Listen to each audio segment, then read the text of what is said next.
பருவமழை தொடங்கிய நிலையில் உங்கள் ஊரில் சாலைகள் மழைக்கு தாங்குமா என விழுப்புரம் மாவட்டம் திண்டிவனம் பகுதி மக்களிடம் தந்தி டிவி செய்தியாளர் சையத் அசைன் எழுப்பிய கேள்விக்கு அவர்கள் அளித்த பதில்களை பார்க்கலாம்.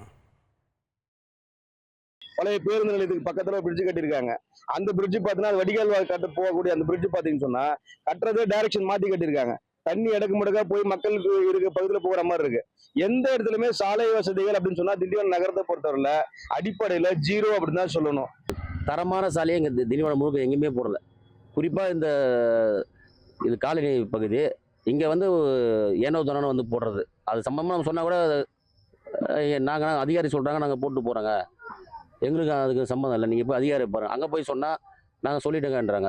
எப்போ இதெல்லாம் ஒரு மாதம் முன்னாடியே இந்த வேலையெல்லாம் செய்யணும். இப்போ மழை பெஞ்சிருக்கு, இப்போ தான் இறங்கி அந்த ஓடையை சீரமைச்சுன்னு இருக்காங்க. கிடங்கல் பகுதியில் ஒரு பாலமே அடிச்சுட்டு போயிருக்கு.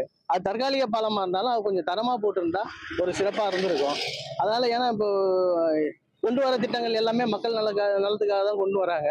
ஆனால் இந்த மாதிரி சில விஷயங்கள் இந்த பருவமழை போது கொஞ்சம் தான் பெஞ்சிருக்கு. இந்த மழைக்கே இந்த ரோடுகள்லாம் தாங்கலைன்னா அப்புறம் சில விஷயங்கள்லாம் யோசனை பண்ணணும் அரசாங்கம்.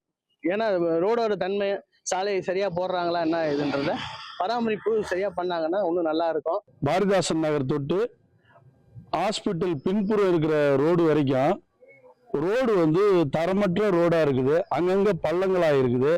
இதனால இருசக்கர வாகனத்துல போகும்போது இருசக்கர வாகனம் அதிகமா பழுதாகுது.